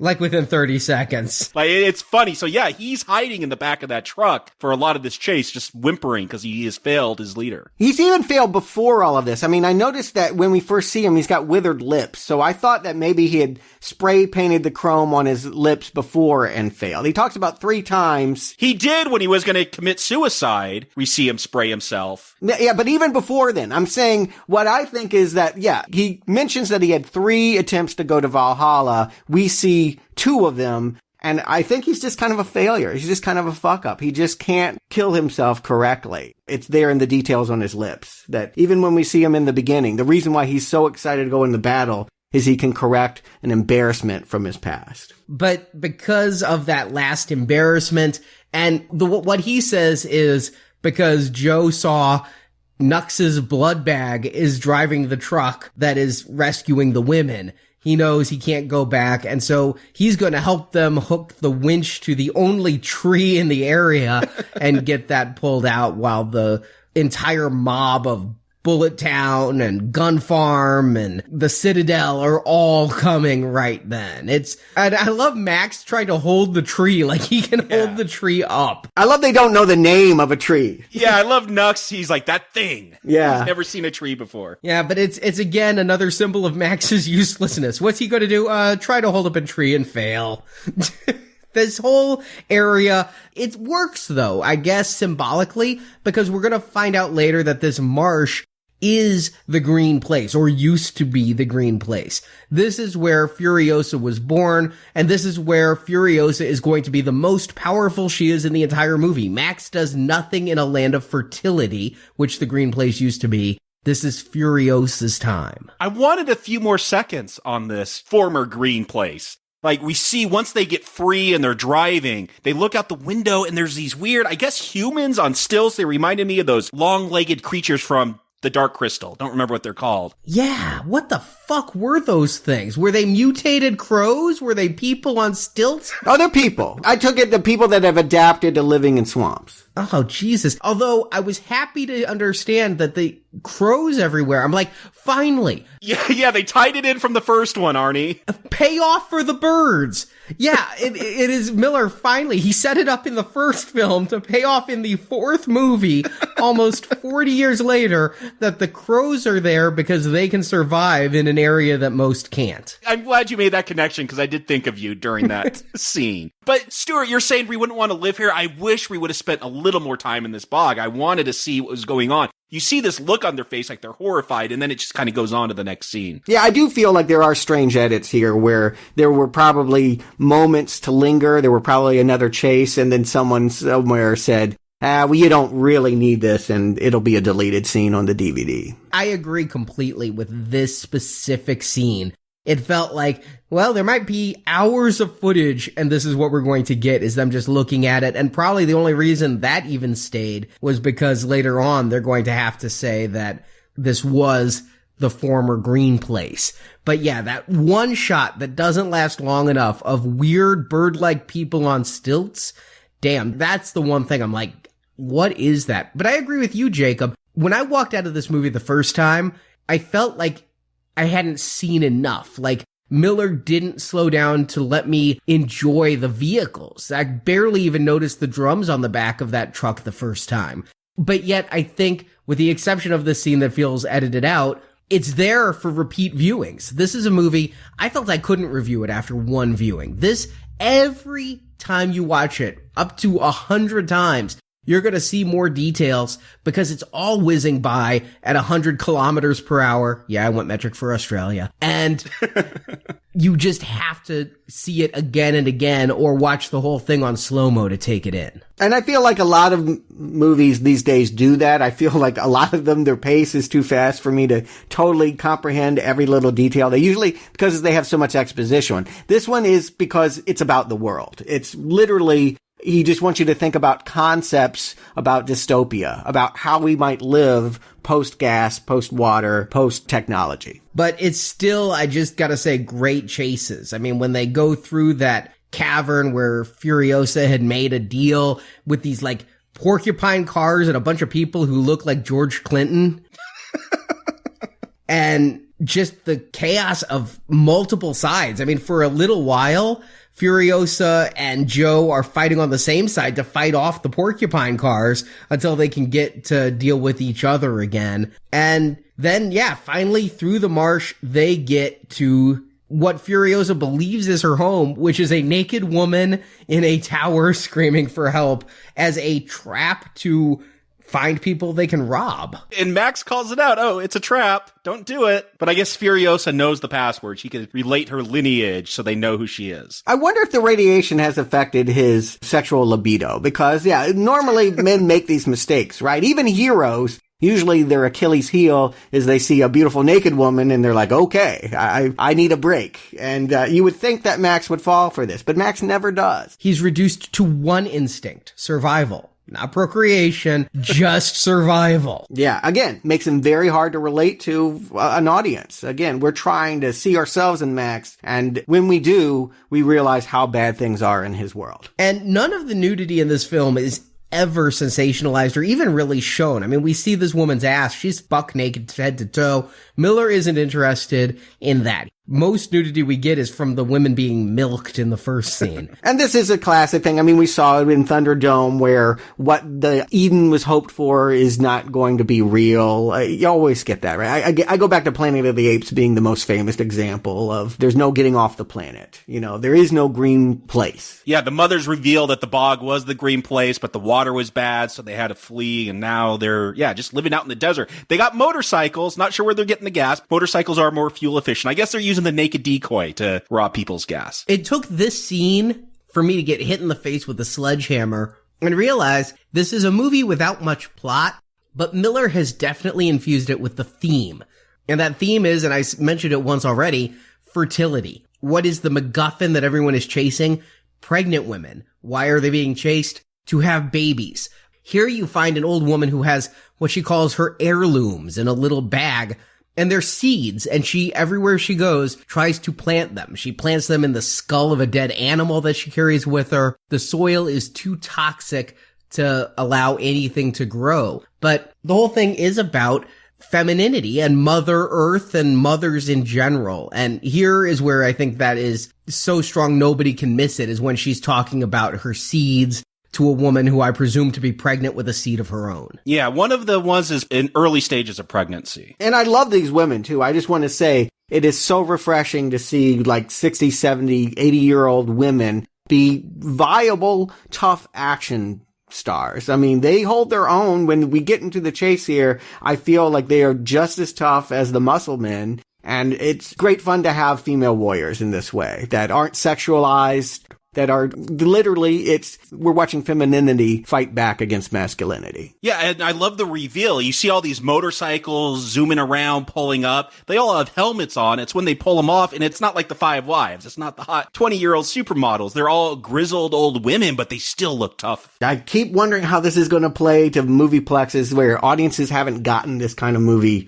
in a long time. It's going to be a stunner not to be able to project sex and yourself into these movies, but it's healthy. I do think I'm excited to see the reaction to this movie. I love this little bit right before we get to the climax, right before they realize that the only viable place to go is a place where they know they can grow things. Is they're staring up into the sky and they see a satellite and they're just like, oh yeah, back in the old world, everyone had a show. It was called Now Playing. Yes. I did think about us, of course.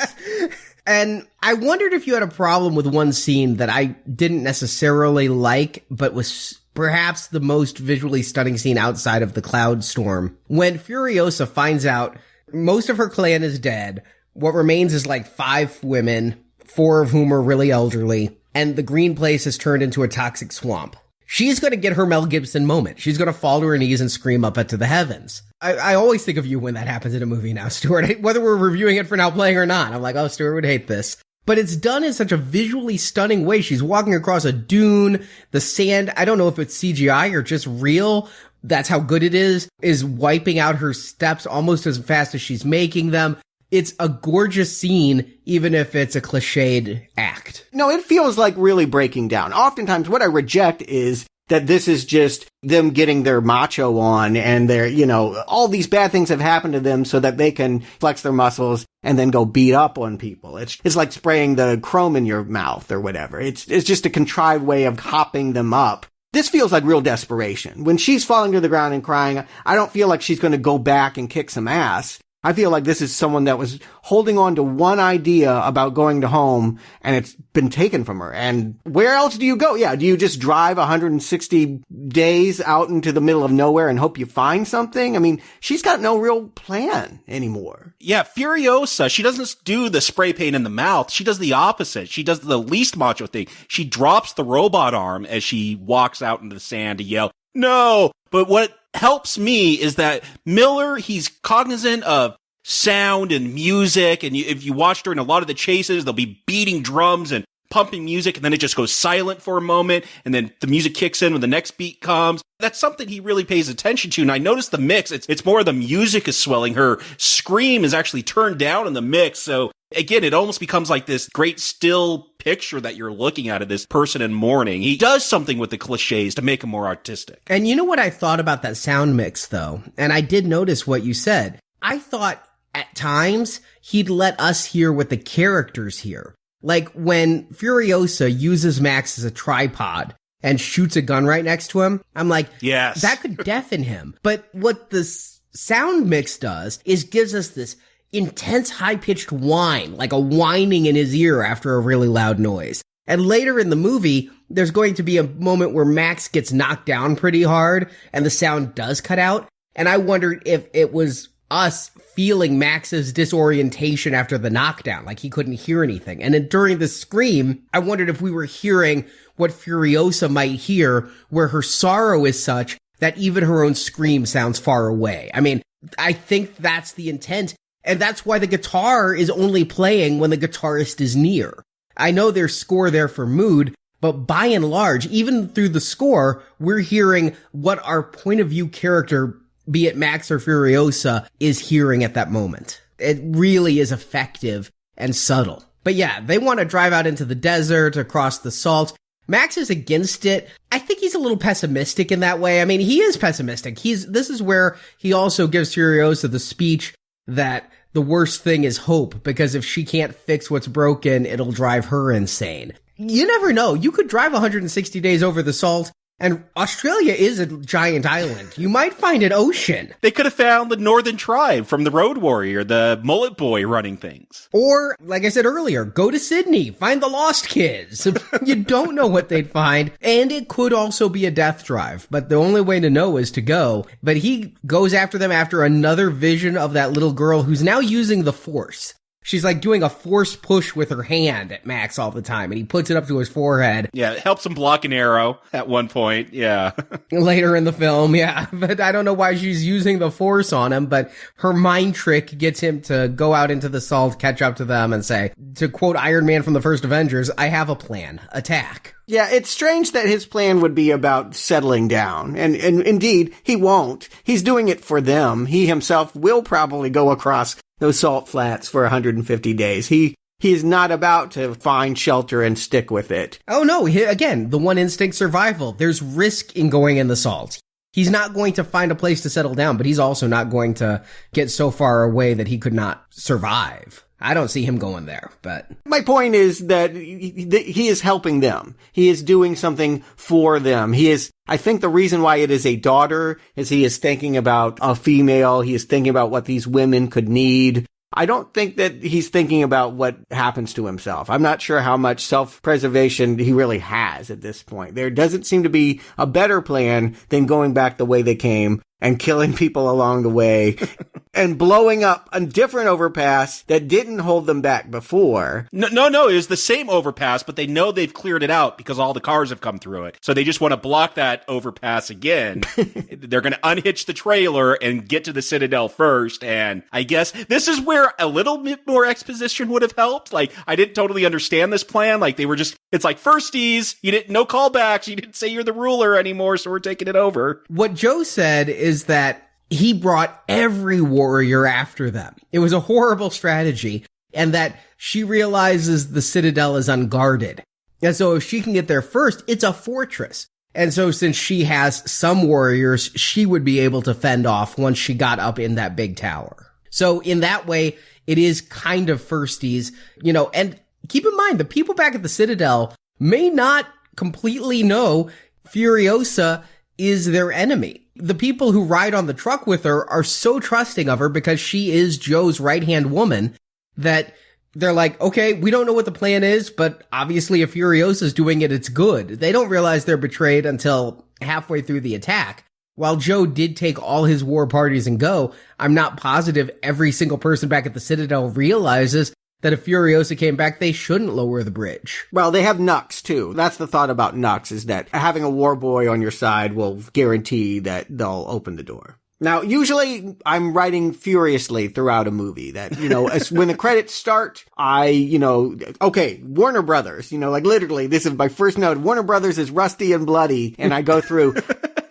I made the same note. I pretty much put away my pen for this climax. I'm not sure really how much we can convey the magnitude of the climax of this movie by retelling the things that happen within it. I don't feel like I could ever describe in words the experience of watching this finale. More to the point, it's irrelevant to describe that Max is on the top of a truck and then he gets hit in the forehead with a dart and might be dead, but he put his hand up in that reflex motion because of the little girl and all of that. Yeah, it's just important to convey that I barely blinked during these scenes because I was so riveted by the constant action. The only thing I thought was banal was the death of Nux because that is so telegraphed. But he was dying anyway, so. Yeah, he had two friends that were tumors on his shoulder that he had named and drawn happy faces on. He didn't have a happy ending. They do try to create a romance between him and one of the 5 brides. Capable, yes. Capable is her name. Yeah, but come on, he can't procreate. He's not going to be able to give a strong human baby. I liked that they had that minor relationship just because it gave him a human connection before he died. Yeah, it softens us towards him. He's not so crazy. Yeah. I found myself wondering weirdly if he died a virgin and then wondering if war boys raped who they pillaged. It was a strange train of thought that I don't want to go down. I think that train of thought goes with all the Mad Max films when it comes to sexuality. I gotta say, though, there was one thing in this climax. George Miller, he said it was one of the toughest things to pull off. They didn't even know if they were going to pull it off. It's the polecats. Yeah. Oh, God. You got these warriors on these poles that swing back and forth, and they're grabbing people. It's like they're on fishing rods, like giant fishing rods, the way they bend. It's fucking amazing. It's like Cirque du Soleil shit in an action film. It is truly, I think without exaggeration, one of the most amazing things you'll ever see. That stuff is, yes, I recommend just to see that scene. The rest of the movie could be George Miller taking a crap on the camera lens. And it's a recommend because this stuff is amazing. Again, I had to go back to 70s movies like Apocalypse Now and Sorcerer to think about images that created that fervor of madness the way that this does. And this is just spectacular stuff. And I'll be honest, I thought it wouldn't work. When I see the people riding in on these poles, I'm like, yeah, that's kind of stupid. But the way it actually works with an efficient way to kidnap people off that truck is you bungee down basically on this pole, grab them, and then you just use basically a pendulum motion to go to the car on the other side, drop them off. I was thinking Crouching Tiger, Hidden Dragon, only in a way that was actually exciting. My disappointment with Crouching Tiger, Hidden Dragon is it was all ballet and no real fight. Here, there's a fight to it, there's a danger to it, and it's a totally new take on wire fu that kept me actually in suspense at times. And again, George Miller said this, most of the CGI used in this film was used to, one, Furiosa's robot arm, but also just to erase the safety rigs that they had to use. So, yeah, these are guys, I'm sure they're bungeed up, they're not in real danger, and they erased all that digitally, but this is actual people swinging on these poles and grabbing people up. I don't even know how you go about shooting this stuff where you have to get all the cars moving and then get the film going and then action and then like 3 seconds later cut and stop it. Like, it boggles the mind how you do a 130-day shoot like this where the set's almost moving the entire time. You'd have to be crazy. I mean, you'd have to be mad yourself. You have to wonder about the sanity of Miller that he would undertake this project. And you have to wonder how desperate Warner Brothers was for a new franchise to say yes to this. I mean, this looks unsafe. All these films have been unsafe, yeah. This is a man that has always risk life to get madness on screen. And this is his masterpiece. He has never created a vision of madness better than the climax of this movie. It is phenomenal. Even with this final, Nux is gonna crash the war rig to block all the other war parties into that overpass that we saw blown up earlier. Miller's like, okay, we'll just do that CGI. He's like, no, it doesn't look real enough. We could do it remote control. No, we just don't have the accuracy. We'll try miniatures. No, that doesn't look good. He's like, I guess we're gonna just have to get a stuntman in there and really wreck this rig. He's like, we get one take, so make sure it goes well. I love his trust in his people, and apparently the crew loves him too, and it shows a level of trust. Yes, this is a collaborative effort. I use Miller as a shorthand to talk about what hundreds and hundreds of people have accomplished with this climax here. It is a vision you'll never forget. I wouldn't say the crew loved him too, or at least the actors didn't. Tom Hardy came out and said he was a total dick during this film and thought it was going to be a complete fuck up. And was mean to Miller on set and said, after seeing it, yeah, I kind of owe Miller an apology. Yeah, he's changed his tune now from the things I've read. He is praising Miller. Yeah, it's going to make him whatever career he's going to have. This is probably his role at this point. But I'm sure it's hard. This movie looks like it will be excruciating to make, but you can't argue with the results here. And yeah, let's just rush through it. Basically, most of the Volvolini tribe seems to die. I think the seed woman stays behind with the seeds with Nux, that they don't make it out of this. Yeah, her throat was cut. She was dying anyway. Yeah, she has a very sad way. It's a peaceful. I love that. It's not violent, but she has this very kind of quiet death sitting there holding her seeds. They let her keep her seeds. No. One of the brides grabs it before she gets onto Morton Joe's car. Oh, okay. Because there was a relationship going there. The same time the redhead was getting with Nux, the blonde, and honestly, all of these women were kind of... Which blonde? There's like 3 blondes. Yeah, no, one of the blondes was dead by this point. There was another... Splendid was the pregnant one that died, and Dag was the other blonde. Okay, Dag was connecting with this old seed woman, and so Dag takes the bag so that the woman can live on through her seeds. They were heirloom seeds, and so Dag is now going to carry that on. Oh, I wish I'd seen that. That's important to realize. Because I thought it was strange to be like, this woman's legacy is going to stay behind with the car pileup. All right. But it didn't. And the seeds are being taken to the Citadel, where it's never shown, but it is mentioned in throwaway dialogue that they have crops there. So her seeds will grow. No, they do show the top of the Citadel. It's all green on top, and at one point, Joe walks into like an indoor greenhouse. So they are growing things. Yeah, it's by the vault. Yeah, basically all the treasures are kept in the penthouse. But yes, Nux dies, most of the women die. Nux takes out Rictus, too. I mean, the reason Nux can't go with them, and it was his intent, even though earlier he was a suicide guy, and he was screaming, "Witness me." I love that. The suicide moment, they scream, "Witness me," and all the other war boys witness.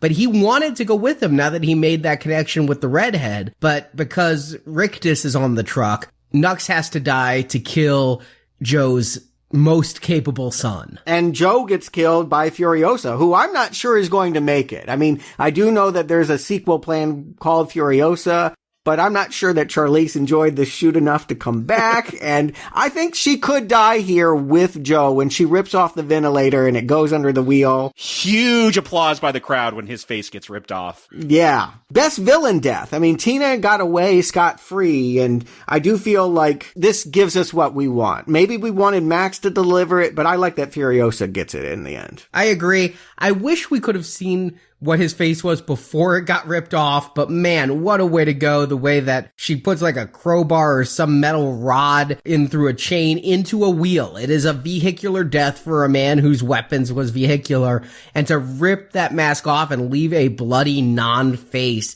ugh. Great stuff, but Max saves her, and this risks being cheesy. You know, Max says, I'm not saying he hasn't done anything. I think he killed the people eater. He was in his car for a little bit anyway, and... Well, by using him as a human shield, he kills the people eater. I do love he uses the people eater's elephantitis foot to step on the gas and keep the car going. Max is a driver and a survivor, but I've never felt like he was a fighter, and he rarely seems to get the kill shot. He rarely seems to ever participate in anything. So it's risky that they now allow him to have this moment where he's going to tell Furiosa his name. It's the sweetest puncturing of a lung I've ever seen, but he's going to give her an airway. For me, okay, he punctures a lung, not a big deal. Where it borders on losing those that want a more grizzled movie is earlier she's like, what's your name? And he refuses to tell her. And now he's like, Max, my name is Max. Like, it's a little over the top, but you know what? This whole entire film is over the top. Well, they fix it by having him not stay. I think that when I realized she's going to live and they get back and they claim the Citadel, I was just like, wow, I might not actually be cool with what I've said I've wanted all along, which is Max to find a home. I'm like, I may not like this, actually. They may be showing me. I hated it when he thought he was going to settle down with the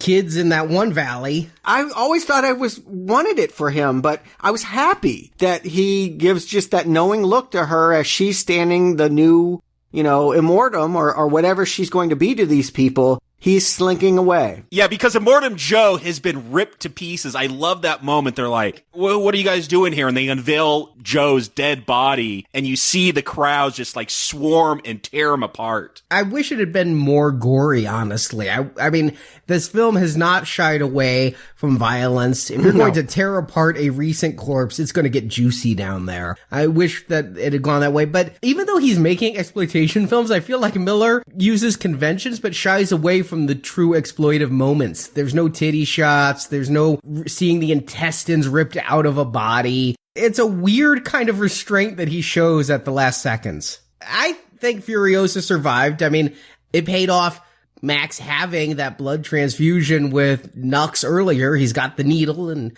gives her the blood that will save her life. Yeah, I noticed he had that tubing strapped to his shoulder, like, for most of the film. I'm like, oh, when's that going to come back? Because they're saving that for a reason. Yeah, O negative, that's universal, so he can donate to anyone, and that's probably why he was a blood bag to begin with, right? Is that anyone could hook up to him, but it was a nice way of thinking about him and her connecting. It was all I wanted him to do. I didn't want him to kiss her, or live with her, or be seen even in the last shot standing next to her. It's right for this character, I now realize. As long as George Miller is behind the camera, Max should never commit to any place that he visits. More, even if somebody else is behind the camera, he shouldn't, because it just makes him less unique. Again, I like him as this post-apocalyptic Lone Ranger who all he's going to do is right one wrong per movie. He's going to find a despotic regime and overthrow one per film.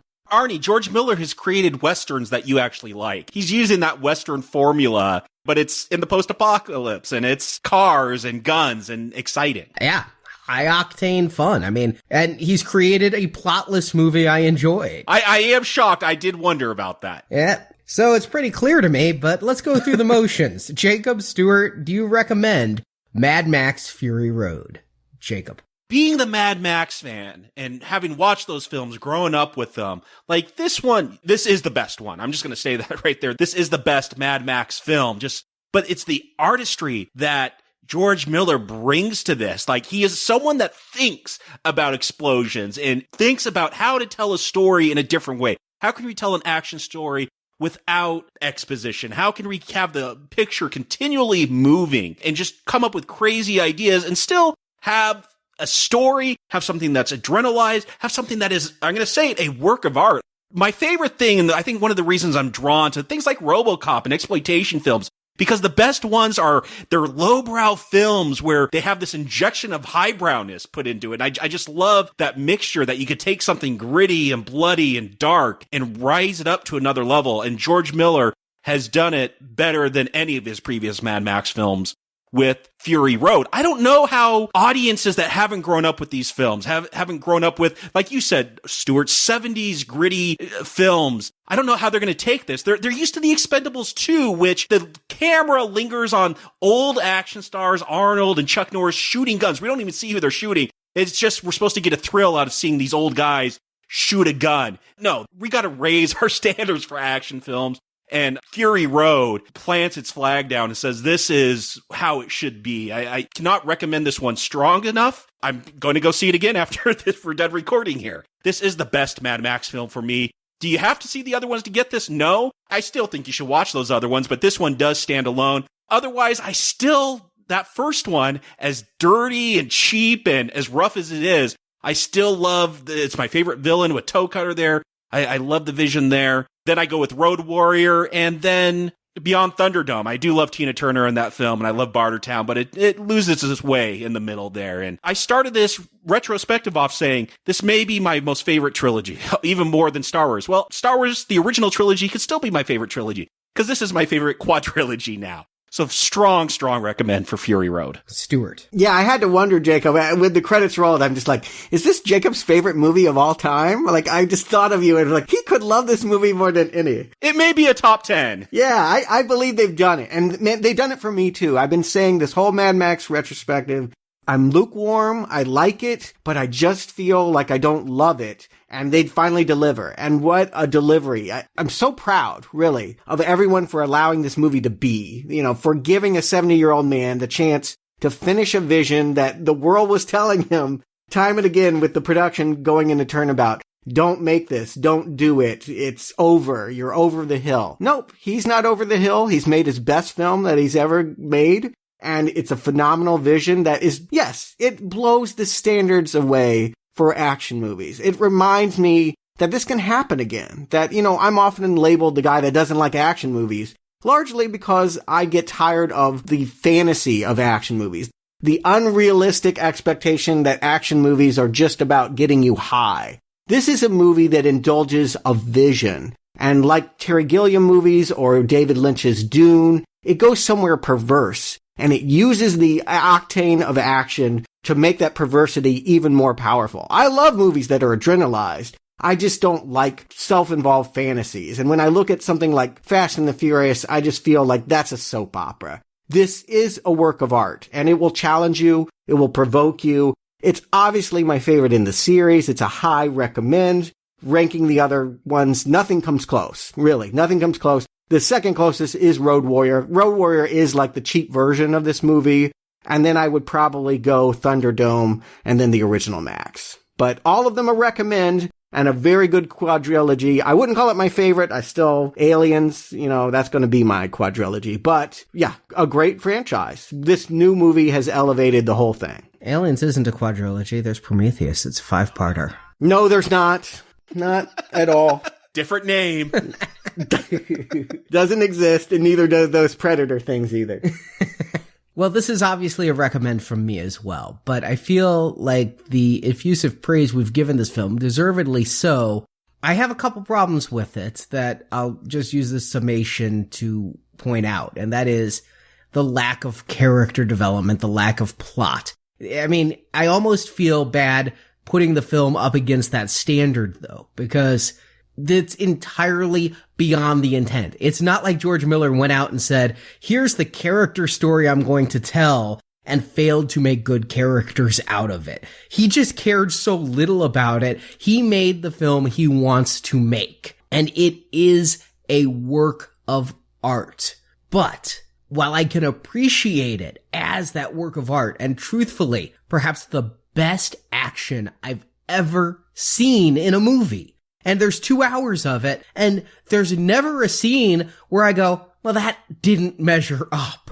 It just keeps building and building, and when I think it can't get any better, in comes the pole guys. So that is incredible, but I've said it many times in the history of Now Playing. For a fight to mean something, I need to care about the characters in the fight. No matter how well it's filmed, no matter how inventive it is, if I am not connected to the characters, then I don't care. And so Miller has brought me the closest to caring with a bunch of stock characters that I only have presumed empathy with because of the extremeness of their bad circumstances.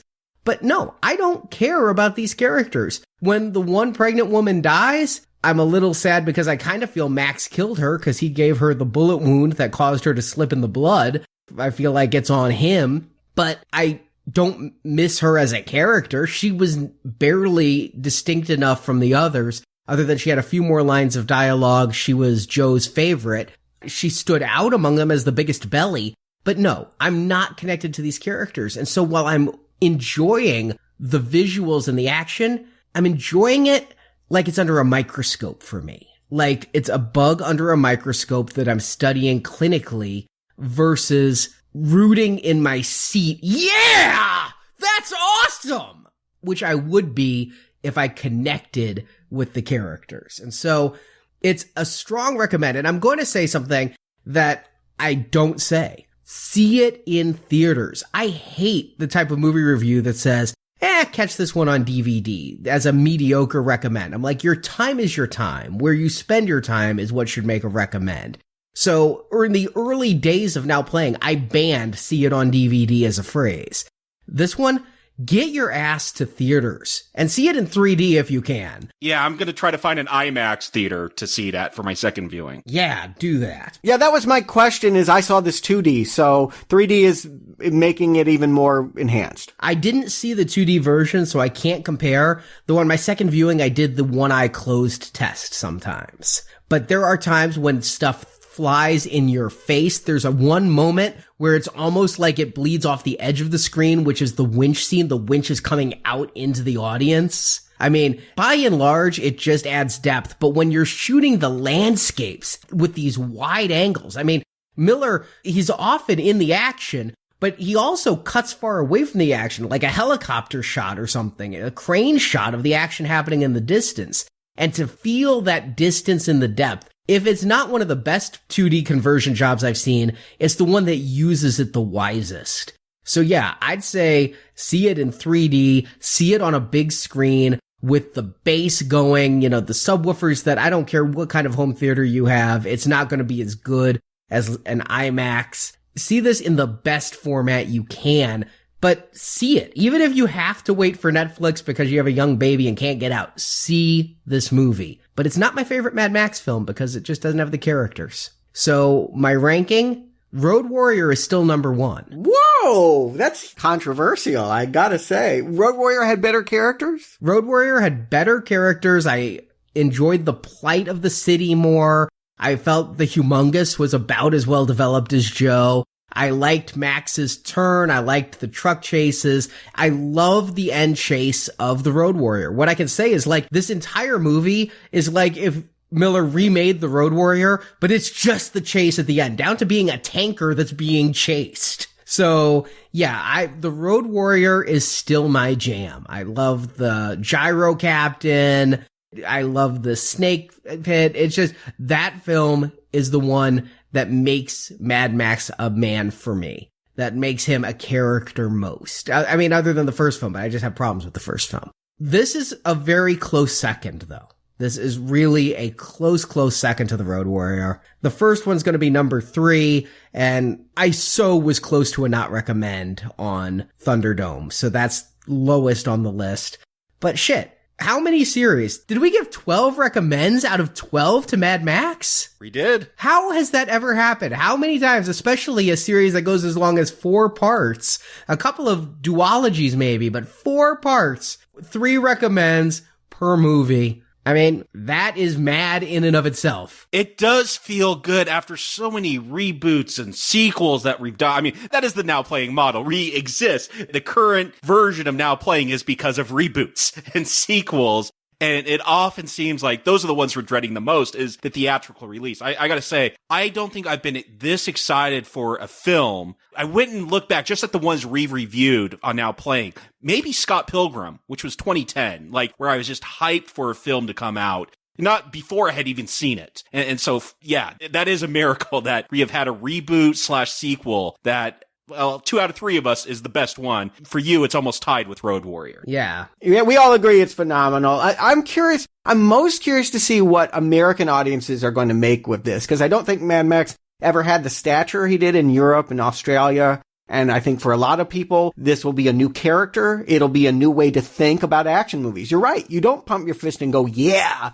at the end of this. You're bowled over. It's a different kind of experience with adrenaline. And I don't think American audiences fed on a diet of Hollywood films have been prepared properly for this meal. I hope they love it. I do too. I think it's going to be fine. It's no Pitch Perfect 2. It's not going to beat that, but... Yeah, I can't believe that. But yes, Pitch Perfect 2 is going to win the weekend here in America. But I think that the audiences who can get sold on it, and how do you sell this movie? The trailers have done the best job they can, but anyone who goes, I think, will enjoy it. The key is getting them in the seats. I think that while there are a fringe element who are complaining about the message of this film, I don't think it's so overt as to be able to wreck the average person's enjoyment of it, you know? It's there if you look for it. It's an action film if you don't. Right. Yeah, I agree. If you just want to be wowed and thrilled and thrown around, in that way, it is a roller coaster. But wow. Yeah, it'll take people to places that are going to make them feel uncomfortable. And I look forward to seeing the fallout of this movie. I hope it gets a sequel. I know it's getting a video game. I know that there's been this almost as much anticipation about creating the video game version of this, that it's taken nearly as long to design. That's coming out in September. For me, I'm not a gamer, so that's not where I'm going to get thrills. I hope I get another one. But if we don't, if this is the end, and it might be for Miller, it's enough. I mean, honestly, to end on this high note, I'm not going to be sad if we don't get a sequel, even though, of course, I'd love to see one. Yeah, I'm good with that. Hear, hear. If this is the last one, go out on a high note. Don't water it down. And it actually might happen. Like you said, it's not going to win the weekend in America. I feel like this film is one that's going to grow in esteem, though. Kind of like the Dread movie that came out. It's going to be one that people discover too late. It is the ultimate cult movie, right? Like, everyone will love this movie when they see it, but it will take them years, maybe, to finally get around to it. Well, good. Maybe I'll get a write about it and Are Now Playing Underrated Book Volume 2. And I want to hear what our listeners have to say about it.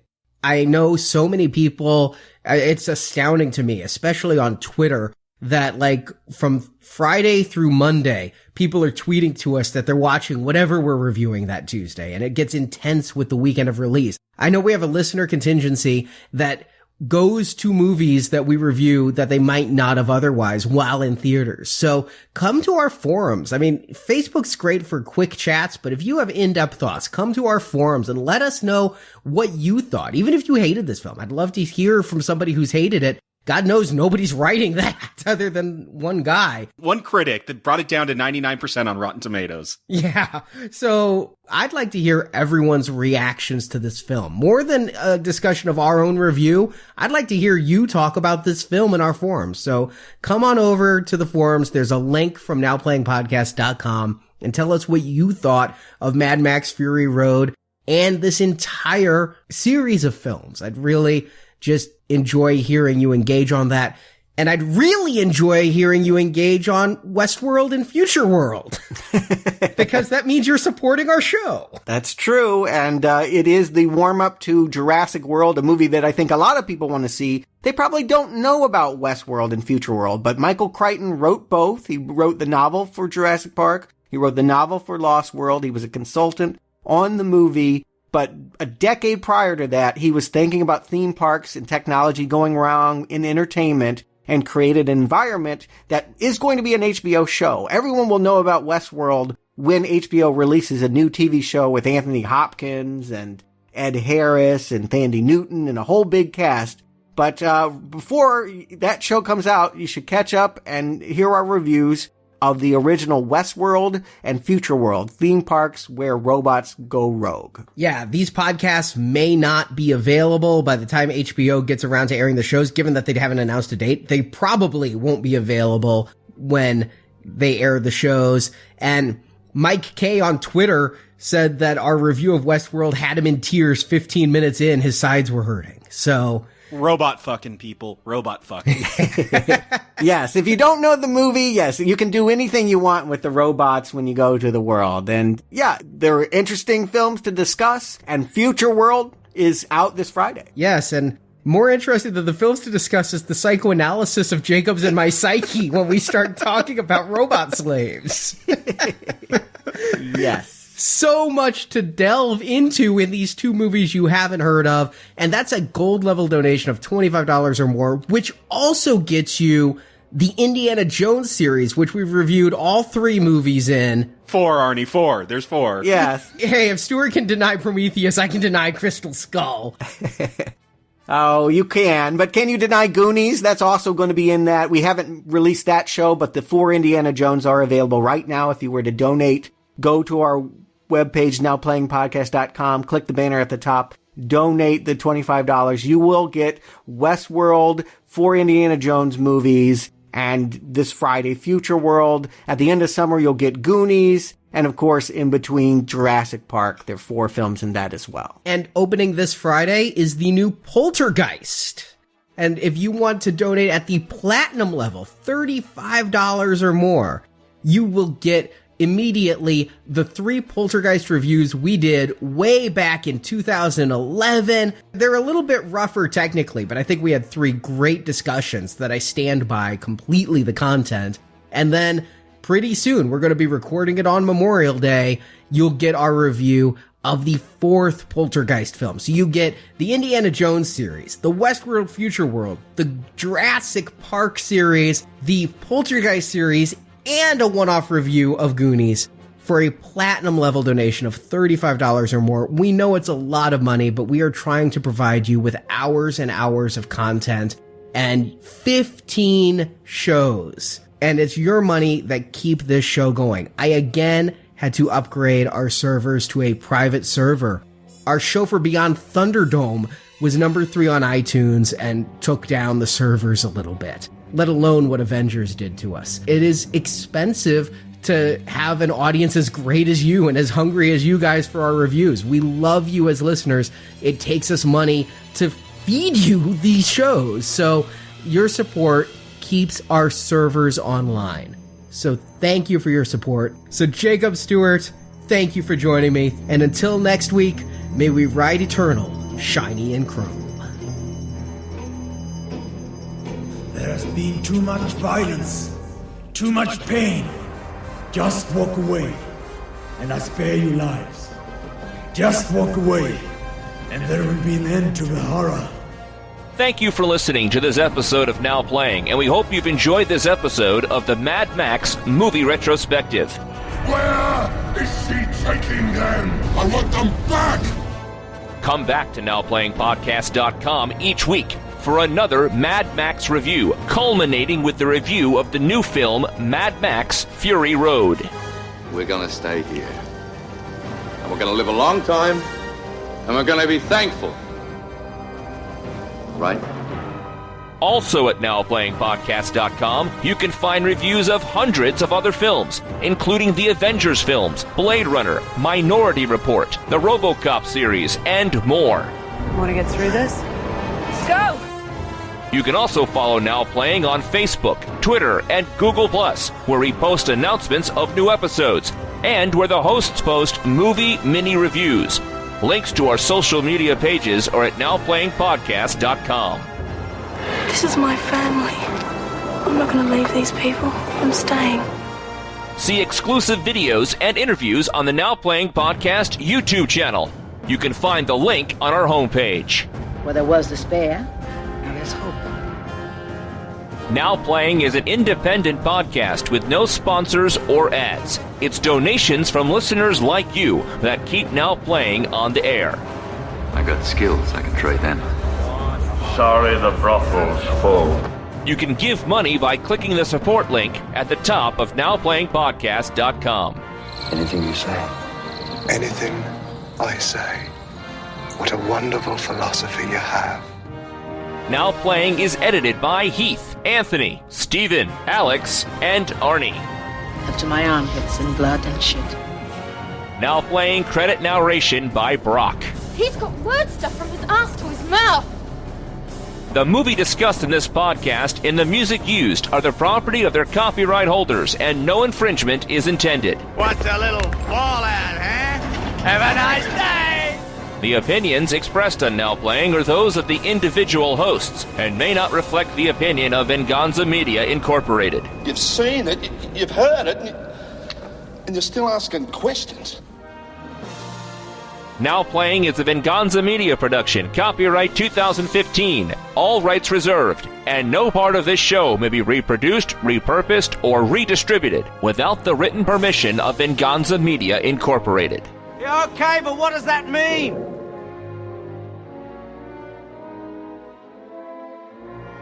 And so began the journey north to safety, to our place in the sun.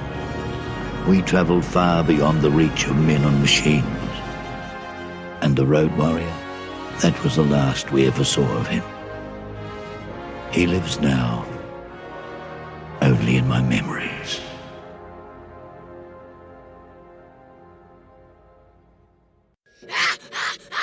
Where he's got like babes in a vault and babies floating in pools of water, and every now and then I get a plane that means I have to stop talking. Okay, the baby boom generation, at least they created George Miller. At least, like, here is an old guy that is doing something amazing. World War II, that's nothing. That's the greatest generation. That's before him. Oh, you're right. Yeah, what did they do? Yeah, I guess not much. Yeah, they produced a bunch of hippie music, but not George Miller. Like, yeah, good rock music. I give him that. I guess. And a booming American economy, but yeah, that was a lot based because of what happened in World War II. Yeah, let's not go there. But yes. Yeah, we don't need to get into this, but what I'm saying is what Joe said, and I missed this the first time because I had to use the bathroom, but damn soda machine. I may have missed it because this is a movie full of Banes and everyone's hard to understand. Yeah, I can't believe that. But yes, Pitch Perfect 2 is going to win the weekend here in America. Yeah, but I guess a good weekend to be a woman, right? That is true. You got an action film or a musical, depending whatever you like. And Australian. I believe one of those singers. Oh, that's right. Rebel Wilson is Australian. Yes. Yeah, from Ghost Rider, no less. What? She was in the first I don't remember her in that. I don't remember anything about that. I just figured I started with a Ghost Rider reference. I'll end with a Ghost Rider reference, a good bookend.